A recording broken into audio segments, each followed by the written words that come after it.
Springfield Armory Echelon. We've all seen the influencer reviews, but how does it really do? In the tabletop, we discovered a few things that other videos seem to have not mentioned. I'm curious if there's also going to be some of that in the shooting impressions. Coming up, you'll see absolute first shots through the gun. We'll do full magazine plus one, see what it eats and what's for dinner, take it to the spinner for sights and trigger control, do some practical accuracy, and then concluding thoughts. All that coming up next on GBGuns.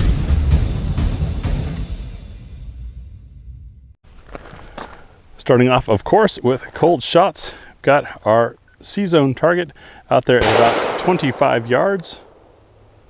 Zoom in the target camera so you can follow along. Interesting gun. So far, tabletop-wise, have been impressed with this thing. Think it has a lot of potential. I'm running the backstrap that came on the gun. I couldn't find in the manual how to change the backstrap because you don't get a manual. Springfield wants you to not only register the firearm, but also give them your full contact information of all the companies out there to give that to. Sorry. So I guess I'm just gonna run this backstrap, see how it works. Got 10 rounds of the New Republic ammunition. That was part of our ammo test. We have a case of it, so slowly burning through it. Turns out to be slightly on the weaker side. If it's not hot enough, I have some Winchester we'll toss in, see how that runs. Comfortable gun, love the ergonomics. See how these first 10 shots go. Not bad, that hit a little high. There we go. Nice. Getting a little bit of trigger finger pinch. But the gun is very controllable, very ergonomic. That's nice. Now with this longer barrel and having a full-size grip, you of course get those edges, but the overall shape of the pistol and feel of the pistol so far is good. A little bit of pinch on my trigger finger. See if that's me or my technique, maybe, or I'm hitting on the trigger as time goes on. Next is full magazine plus one. Going to be using the 17 rounder for the one, and then our 20 rounder fits in nice. Gotta give compliments to the magazine design. Loading all 20 rounds was not an issue. First impressions fitting the magazines is it felt kind of like a micro compact magazine. Those can be a little bit stiff, but the pressure needed to load remained consistent all the way through all 20 rounds. So props there. See how the gun runs in this method with this ammo.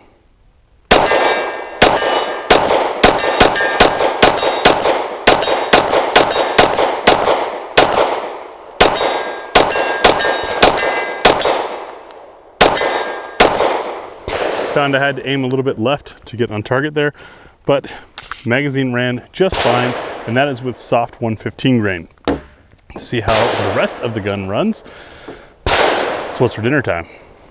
And it's the crowd favorite, what's for dinner time. Thanks to our patrons and Ammo Squared supporters, we've got 50 grain up through 150 grain today. As I go by these, you'll see that the ogives in different locations. We have different case materials, different projectile types. We're testing 3 rounds to see what the gun will eat. Will it feed from slide lock? Is there enough energy and low enough friction to feed a subsequent round? And will it lock open on empty? The third round to reduce variables. Anything past that, testing the mag. If you're curious about trying any of this ammunition yourself, check the pinned comment over at gbgunsdepot.com is the full review of this firearm, as well as links to this ammo where we could find it at the time of writing. What's for dinner is shot from 7 yards at 2-inch circles. It's not the most precise aiming point because it's not about accuracy. It's about what the gun runs. Starting off with our lightest load is the Liberty Civil Defense 50 grain plus P. This is my personal carry ammunition. Found, especially if you've got a higher capacity magazine, it makes carrying much more comfortable because it weighs less. It is loud though.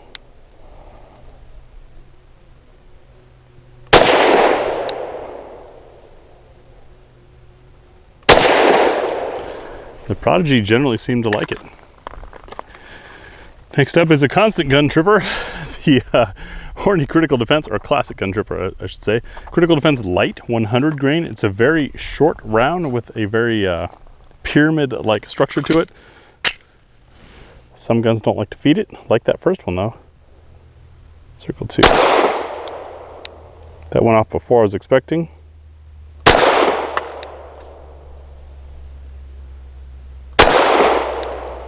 But very controllable and also grouped nicely.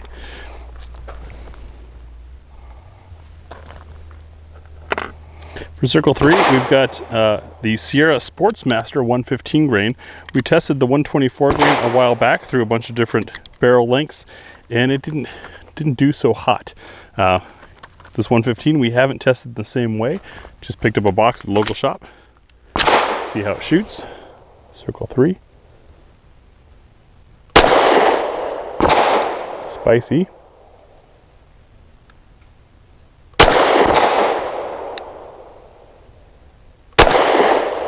Very spicy. No cycling issues though. Circle 4 is the Sig Sauer Elite Defense V-Crown 115 grain.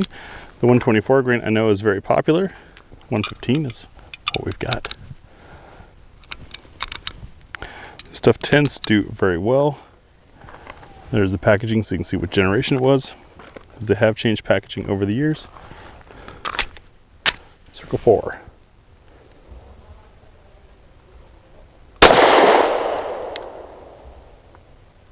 A little punchy.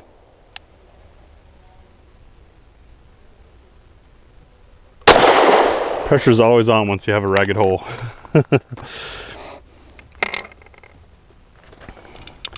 But shot well, and I promise we will be moving out of the 115s. But not yet. Circle 5 is the Wolf Steel Case 115 grain. We use steel case ammunition for the same reason you guys do. It's affordable. However, the problem with steel and aluminum is the friction coefficient of the rounds stacked in the magazine, as well as going into and out of the chamber, is a little bit rougher than brass. As a result, sometimes guns don't like to feed it. You also have a different expansion and contraction rate of that case during firing and extraction, which can cause issues in some guns.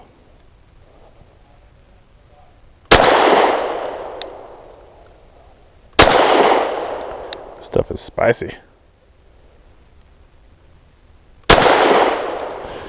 Those of you who read have seen our 9mm range ammo test. We did 23 different loads, and believe it or not, Wolf of 9mm 115 grain is some of the spiciest stuff out there.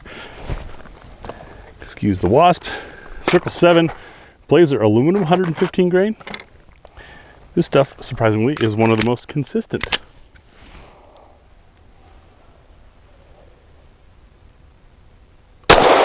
You notice that I just racked the slide there instead of using the slide release, which I normally do as protocol. I'm doing that because the slide release on this pistol is a rather thin and sharp tab of stamped steel, and it's not the most comfortable. It's I can tell you, if I was going to take this gun at a course, I would definitely be slingshotting it instead of using the slide release.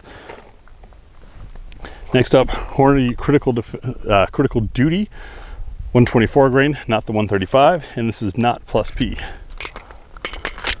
for Circle 8. Yeah, that slide release, although it works, it's starting to get a little bitey on my thumb.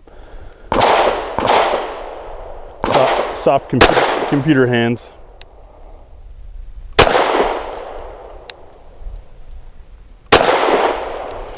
Without a recoil, I could feel the slide bottoming out in its travel with that load.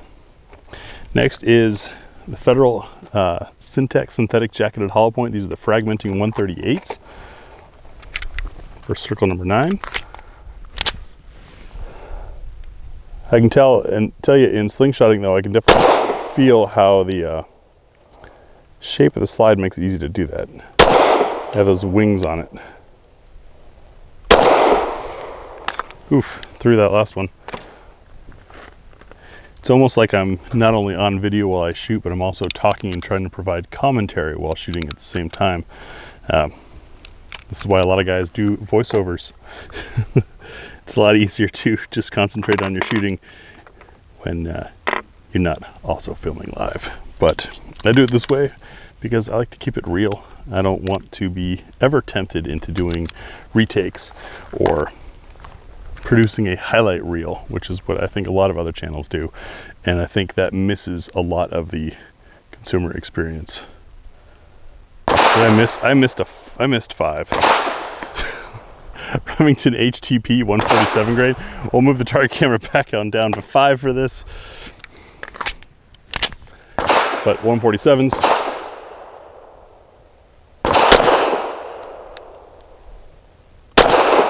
These feel pretty good. Good amount of punch to them without being uncomfortable. And now we can move back over to 10 for our last load, 150 grain, the Federal Syntec Action Pistol. This stuff is loaded to shoot very comfortably.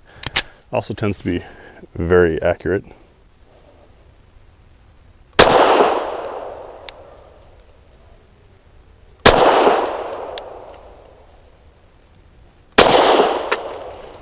Shot pretty nice. No issues that I recall with what's for dinner for the Echelon. I'd say this pistol's doing pretty well. Now we'll head over to the spinner and see with that 4 1/4 inch barrel what kind of energy we can get. That is our 6-inch Titan Grit Outdoors spinner target. Standing back here next to the camera, about 13 yards away. I'll leave you zoomed in so you can watch. The point of this target is to see sights and trigger control. It's kind of a test for the shooter, but it also gives us a chance to really diagnose the gun, because as I hit that small distant target, it'll start moving. The harder and better I hit it, the better it moves, and the more important timing a well-placed shot becomes. Using that same New Republic 115 grain, it's a bit soft, but we got a longer barrel to give us some more energy, so hopefully it does well with the Echelon. Still hitting high.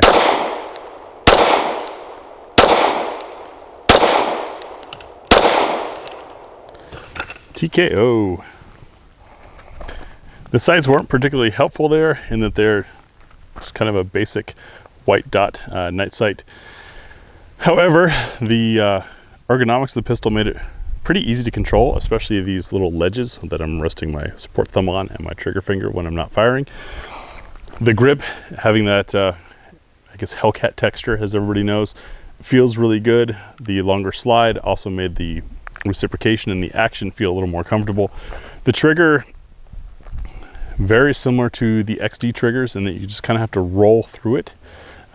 It's one where you want to get started a little bit before you want the shot to go off, which is why I had a surprise round happen to me in What's for Dinner. It could take some getting used to, but it's just a stroking of the trigger. It's totally learnable. I say this having taken an XD to a 4-day handgun course years ago, and I learned to get really darn good with it. In fact, I used that pistol in competition for a little while. So, so far, still good with the Echelon. Next will be practical accuracy before giving you my concluding thoughts. Practical accuracy is 5 shots from 7 yards. This time, however, at a 1-inch square. Love this target because it tends to be that 1 inch is from 7 yards. 1 inch is about the same width as most front sight posts, making it really easy to truly test the gun's accuracy while minimizing or at least reducing the error that a shooter can induce. Using that same New Republic 115 grain. There we go. In fact, this front sight post is broader than that square. Yeah, this gun definitely hits high. I am dead even on those sights.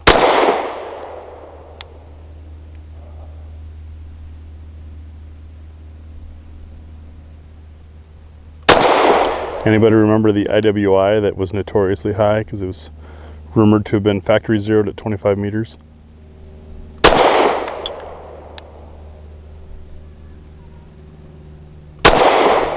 Yep, we gotta roll through those shots. Not bad. No complaints about that. I think with more practice and time on this trigger, I'd be rolling through them a little bit smoother. Including thoughts on the Echelon from a guy who paid for it. I think the Echelon represents the next step in polymer frame striker-fired pistols, in that we have those resting points. It's got all the current trends integrated. It's got those resting points. It's got more rail space than you can use. It's got an ingenious optics plate, and it's a chassis system. Whether or not aftermarket or Springfield will follow through on that chassis and make it interchangeable, I think there's a good chance. I think that the reason why this full size was released first was to get people into it, and that later on we'll have modules and slides of different sizes to be able to change and get to a compact or subcompact type setup. As a full-size gun, I think it'd still be carryable. I know that it's kind of fallen out of trend by everyone who hasn't shot a full-size gun in a while and remembers how much more enjoyable they are to shoot. But it's overall a fairly slim and melted contour pistol, which I think would make for one that conceals really well. Certainly feels good in the hand. I'm glad I bought it. It's a good gun. Does it blow anything I already have out of the water? Is it revolutionary? No, but I think this is the next step in the direction of where we'll see handguns go, and it's got all the things that people are asking for right now, and it's all well executed. Props again on the magazines for being comfortable to load. There are a lot of guns out there that are popular guns, but loading the magazines to full capacity is a chore or just downright not fun. Some that don't even load reasonably to the capacity listed, sort of like the manufacturer kind of cheated. That's not the case with these. These are good mags, great grip.